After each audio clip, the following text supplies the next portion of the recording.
In the first installment of a three-part trilogy, we have Slaughtered Vomit Dolls, a film released by Lucifer Valentine in the year 2006 that has gained much infamy due to its controversial scenes throughout the film. These scenes are pretty much just puke and replicated violence with decent effects. Besides that, there really isn't much to talk about at all. The story is incoherent, the setting is not a factor, there is no hero to root for, or even a villain to root against. This film is about as empty as the head of the creator.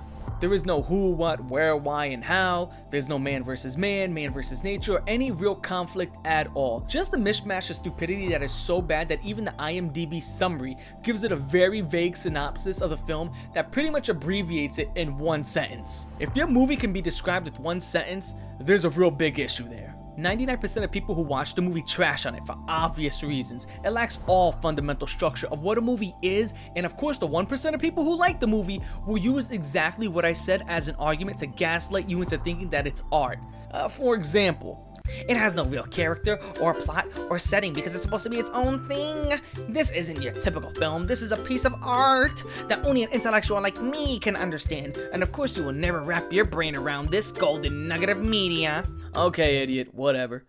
Fact is, Lucifer Valentine sucks more than a baby with a pacifier collection. He's a skillless, depraved hack who has brainwashed himself into thinking that he has a lick of talent. Everything about this guy sucks, from his so-called filmography to the fact that he's a self-admitted metaphile, which a metaphile is pretty much just that, he likes puke. Which to me is pretty much the core reason why this movie even exists. He just wants to film his own sick fantasies and propagate them onto the world like the rat bastard he is. Plus, one thing I do want to add before I get into this film is that if you go on IMDb and check reviews, almost every single one of them is negative, except for this one that sticks out like a sore thumb. It suspiciously gives this movie a 10 out of 10.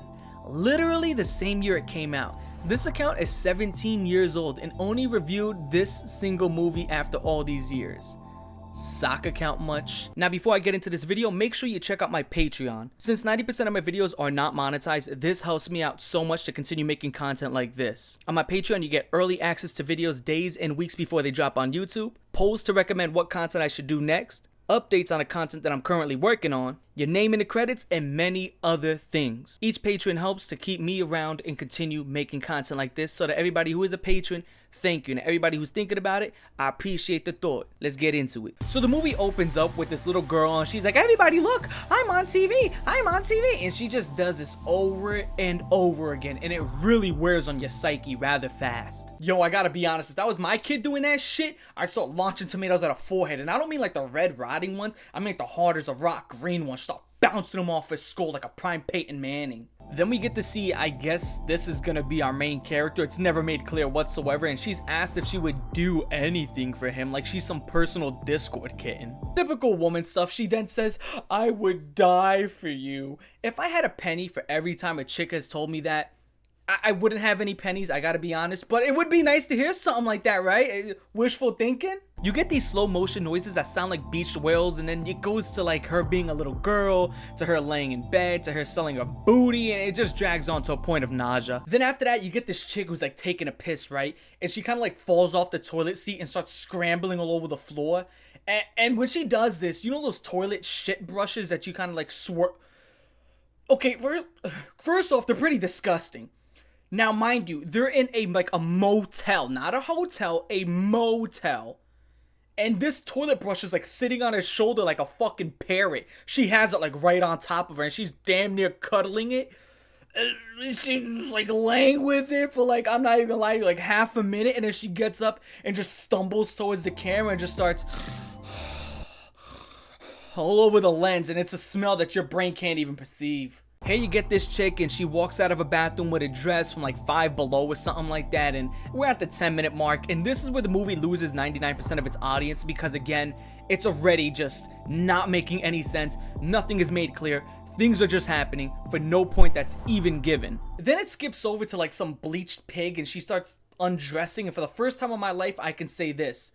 Lady, you look better with your clothes on. Trust me. It's pretty gross and I don't want to see this. You're built like an undercooked muffin. She looks like Ashley from Hardcore Pawn.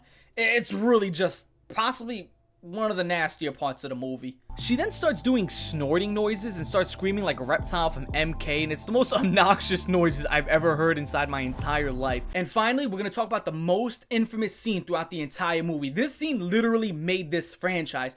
This scene made this movie as popular as it is today, because when it resurfaced in 2021 because Wendigo made that iceberg video, this scene was talked about in every single Discord because I was there. Everybody wouldn't stop chattering about this scene. It's the scene where the chick's laying down, the guy takes the screwdriver, plops both of her eyes out, and it does look kind of realistic. I mean, when it starts off, it looks fake, and then as it goes on, the effects do look pretty good.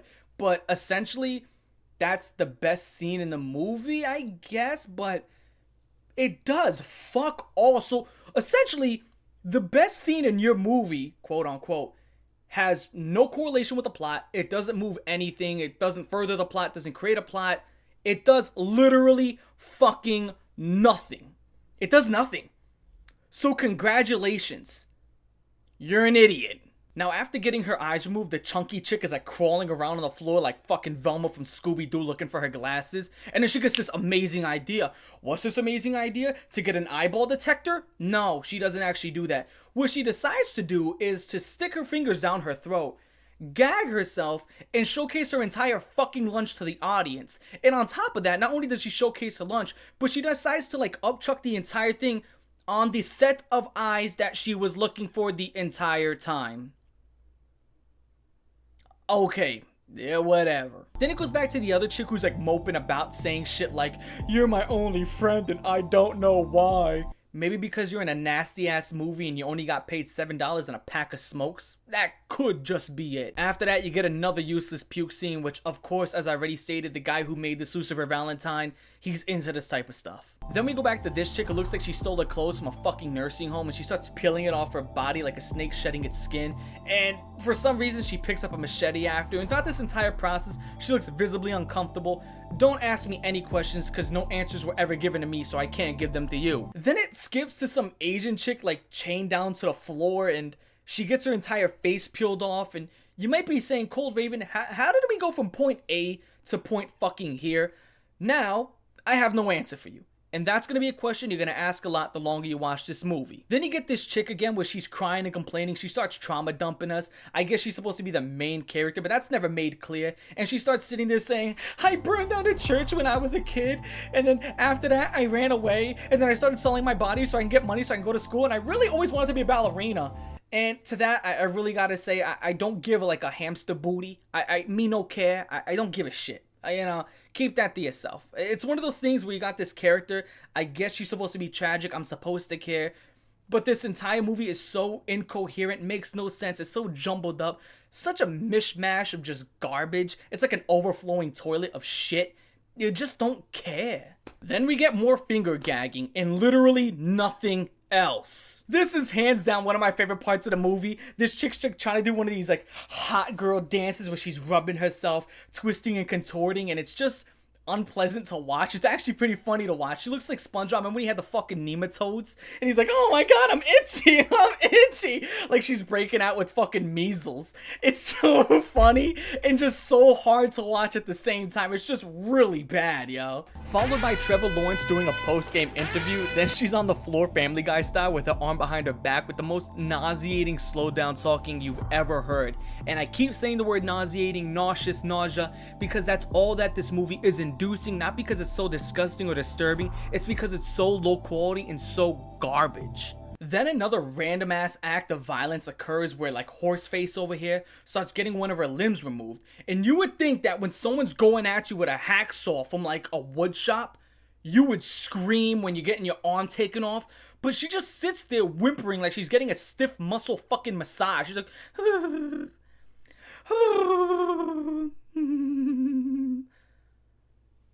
you're literally getting cut into two. And that's how you react. I am not making this shit up. I promise you. This is probably gonna sound insane, but trust me, I know what I saw. After her arm gets taken off, she's then handed a guitar and a microphone to play a songy song.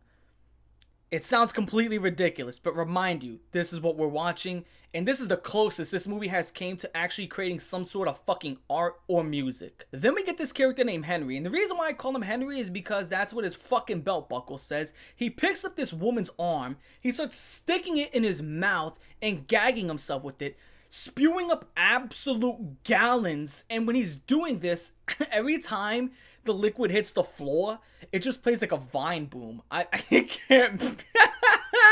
Now, while he's spewing up these chunks, he starts filling a mug with it and starts drinking it again, so he pretty much exposes an infinite food glitch, so expect that to get patched pretty soon. This whole entire beer mug, spit, drink, blah blah blah goes on for what feels like eternity, like it just doesn't stop. I swear to you, it felt like an hour. And then our main character goes back to the finger gagging in the toilet, and it's just all so painfully gratuitous, and I am so bored out of my mind ever since I started the film all the way to the end that I was literally falling asleep. I was 10 cups of coffee deep at this point. After that quick puke sesh, it's followed by useless violence, and then this useless violence is followed by more useless violence.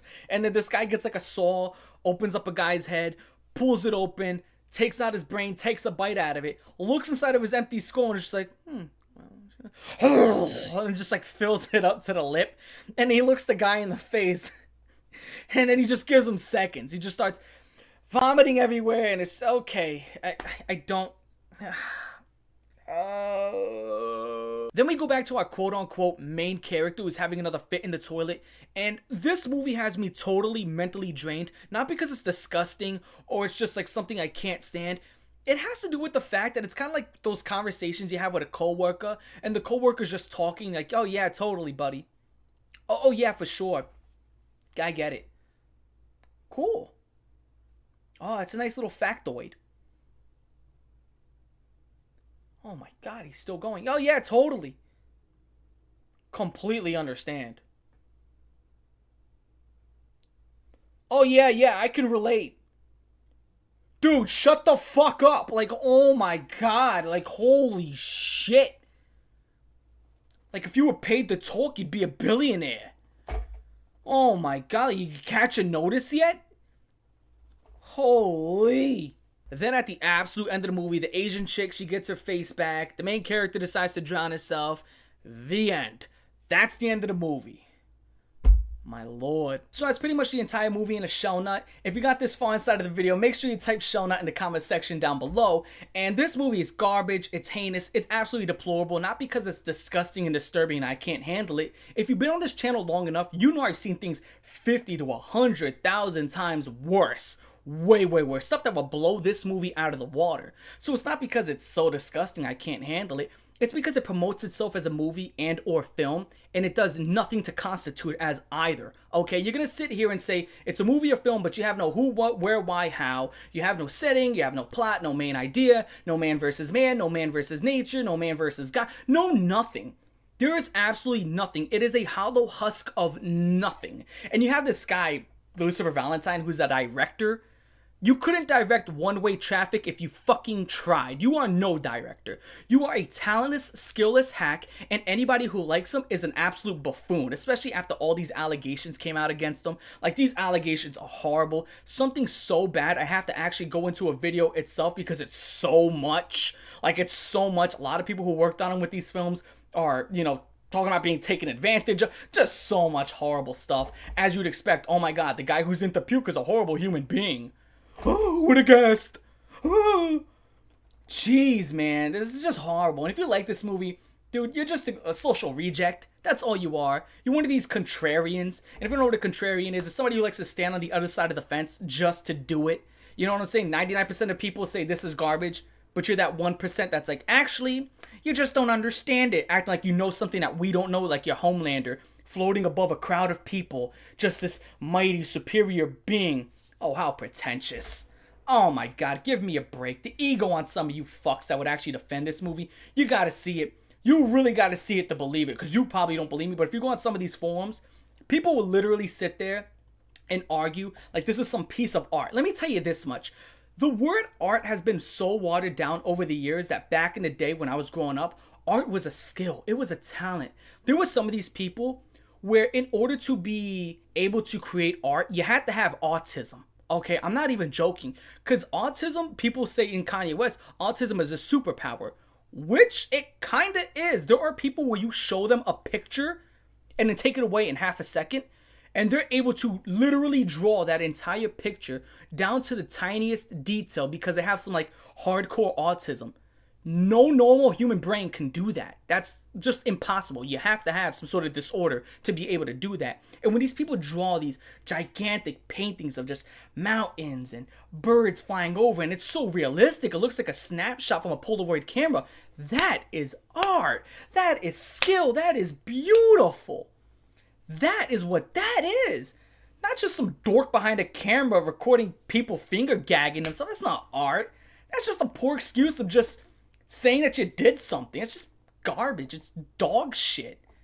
And you're part of the problem. Okay? Art is not an umbrella term.